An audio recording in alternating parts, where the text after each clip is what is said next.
ஒரு பார்வை நீளத்தை, ஒரு வார்த்தை நாளத்தை தாங்காமல் வீழ்ந்தேனே, தூங்காமல் வாழ்ந்தேனே. நதி மீது சருகை போல் உன் பாதை வருகின்றேன். கரை தேற்றி விடுவாயோ, கதி மோட்சம் தருவாயோ. மொத்தமாய் மொத்தமாய் நான் மாறி போனேனே, சுத்தமாய் சுத்தமாய் தூள் தூளையானேனே.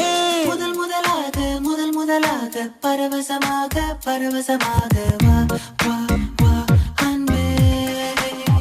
ஓ ஓ தனித்தனியாக தன்னந்தனியாக இலவசமாக இவன் வசமாக